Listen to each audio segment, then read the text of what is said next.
In this lecture, we discuss about gamma function.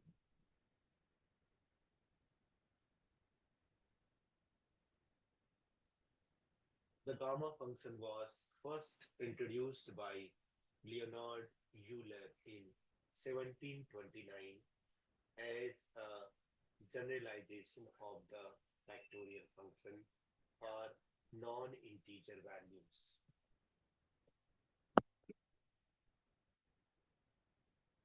Gamma function was first introduced by Euler in 1729 as a generalization of factorial function. What it means?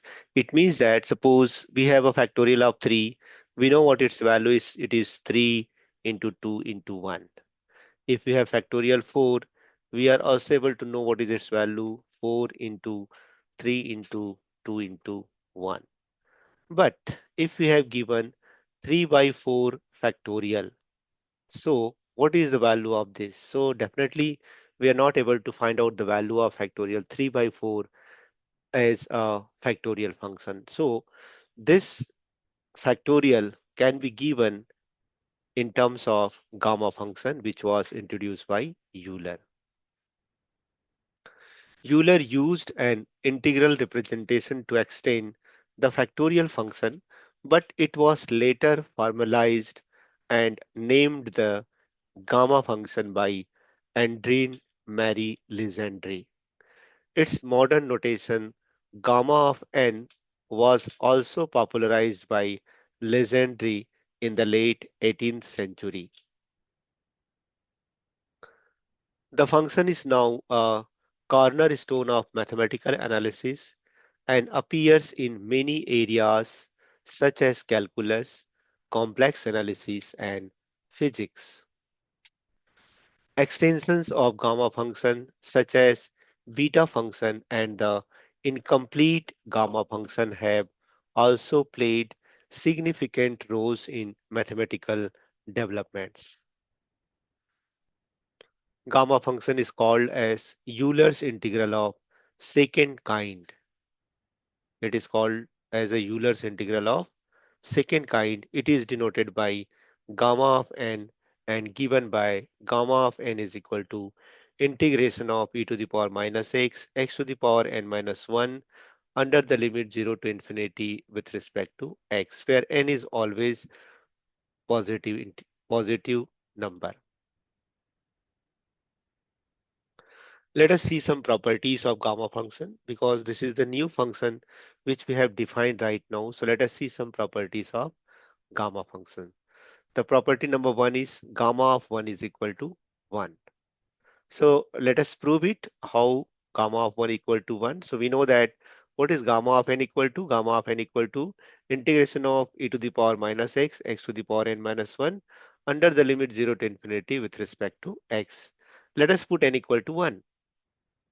Then gamma of 1 equal to 0 integration of e to the power minus x. This n is substituted by 1. So 1 minus 1 x to the power 1 minus 1 under the limit 0 to infinity or with respect to x. So we know that this x to the power 0, which is 1, and we know that what is the integration of e to the power minus x. E to the power minus integration of e to the power minus x is e to the power minus x divided by minus 1 under the limit 0 to infinity. So if we substitute the upper limit and lower limit, minus sign we have taken outside, e to the power minus infinity minus e to the power minus 0. E to the power minus infinity is 0. E to the power 0 is 1. So this is minus of 0 minus 1. So this minus and minus will become plus and we have the answer 1. Hence, gamma of 1 is equal to 1. The second property is based on the reduction formula of gamma function. So gamma of n plus 1 is equal to n gamma n. Let us prove this result. So we know that gamma of n is equal to integration of e to the power minus x to the power n minus 1 under the limit 0 to infinity with respect to x. Now let us replace this n by n plus 1. So we have integration under the limit 0 to infinity of e to the power minus x x to the power n plus 1 minus 1, n plus 1 minus 1. So x to the power n, we can write down integration under the limit of 0 to infinity, under the limit 0 to infinity of e to the power minus x, x to the power n with respect to x. Now let us use the integration by part. And now integration part, if we apply, the x to the power n is the first function because it is algebraic function. So x to the power n, integration of e to the power minus x is minus e to the power minus x under the limit 0 to infinity minus derivative of x to the power n is n x to the power n minus 1, and again integration of e to the power minus x is minus e to the power minus x with respect to x. So it can be written as x to the power n upon e to the power x under the limit 0 to infinity plus, we can take this n outside, this minus and this minus will become plus, integration of e to the power minus x, x to the power n minus 1 under the limit 0 to infinity with respect to x. But we know that what is the limit of x to the power n upon x e to the power x when x tending to 0? This is 0, so the left hand side is 0. And now we have the only this term is remaining. But if we see, this is nothing but gamma of n. This is nothing but gamma of n from the definition. Just look here. So we can write down 0 plus n gamma n, or gamma of n plus 1 is equal to n gamma n. Property number 3, gamma of n plus 1 is equal to n factorial, where n is a positive integer. So let us try to prove this result also. So we know that gamma n plus 1 is equal to n gamma n. So we can also write down n, n can be written as n minus 1 plus 1, right? This minus 1 plus 1 will cancel. So this can be written as, by using the same formula, we can write down n into n minus 1 into gamma n minus 1. Similarly, it can be again written as n into n minus 1 into n minus 2 into n minus 3 into n minus 4 up to 3 to 1. So we can write down like this.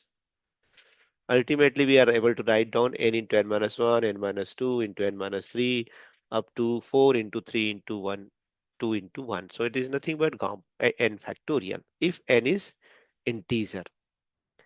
So this is the relation between gamma function and factorial function. Property number 4, gamma of 0 is equal to infinity. So let us try to prove this one. We know that gamma n plus 1 is equal to n gamma n. Let us, what is gamma n? Gamma n is equal to n gamma n plus 1 upon n. Now let us put n equal to 0. Then we have left hand side is gamma 0. Gamma 0 is equal to, this is gamma 0 plus 1 upon 0. So gamma 0 plus 1 is gamma 1 divided by 0, and gamma 1 is equal to 1. So 1 divided by 0 is not defined, means it is infinity. So that's why the gamma of 0 is equal to infinity. This is the property number 4. Let us see the property number 5. Gamma m into gamma m plus 1 by 2, which is equal to root pi upon 2 to the power 2m minus 1 gamma 2m. This is called duplication formula.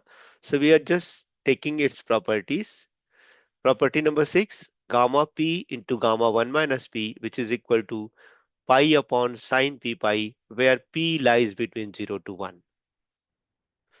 So we can also use this formula many times. And the property number 7 is gamma 1 by 2 is equal to root pi. So let us prove this gamma 1 by 2 as root pi using the property number 6. Let us use the property number 6 to prove this result. We know that gamma p into gamma 1 minus p is equal to pi upon sine p pi. So if you put p equal to, putting p is equal to 1 upon 2, we have gamma 1 by 2 and gamma 1 minus 1 by 2, which is equal to pi upon sine p is equal to 1 by 2 pi. So sine pi by 2. But we know that what is sine pi by 2? It is 1. and gamma 1 by 2, and it is again 1 minus 1 by 2 is 1 by 2. So which is equal to pi upon sine pi by 2 is 1. So we have gamma 1 by 2 whole square is equal to pi. So what is the value of gamma 1 by 2? It is nothing but root pi. So this is the very important value of the gamma 1 by 2, which is useful mainly in the uh, complicated values to find out the gamma function of that type of complicated values. So we should learn that what is the gamma 1 by 2? It is nothing but root pi. So let us just revise the different properties of gamma function once again. Gamma of n equal to integration under the limit 0 to infinity of e to the power minus x, x to the power n minus 1, where n is equal to n is greater than 0 with respect to x. Gamma of n equal to 1. Gamma n plus 1 is equal to n gamma n. Gamma n plus 1 is equal to n factorial, where n is positive integer. Gamma of 0 equal to infinity. Gamma m into gamma m plus 1 by 2, which is equal to root pi upon 2 to the power 2m minus 1 into gamma 2m. Gamma p into gamma 1 minus p, which is equal to pi upon sine p pi, where p lies between 0 to 1. Gamma 1 by 2 is equal to root pi. So these are some properties of the gamma function. While solving some examples based on the practical applications of gamma function, at that time we should learn all this formula. Then the solving of that type of question is very simple. Now transformations of gamma functions. So there are some different forms of gamma function that can be also considered as the alternate definition of gamma function. So first we know that what is gamma function? Gamma of n equal to integration of e to the power minus x, x to the power n minus 1 under the limit 0 to infinity with respect to x, where n is greater than 0. Now it can be also written as gamma of n is equal to 2 times of integration of e to the power minus x square, x to the power 2n minus 1 under the limit 0 to infinity with respect to x. So this is alternate definition of gamma function. Let me write down third condition. Integration of e to the power minus kx into x to the power n minus 1 under the limit 0 to infinity with respect to x is gamma of n is divided by k to the power n. So now instead of suppose that here the power exponential function has only e to the power minus x.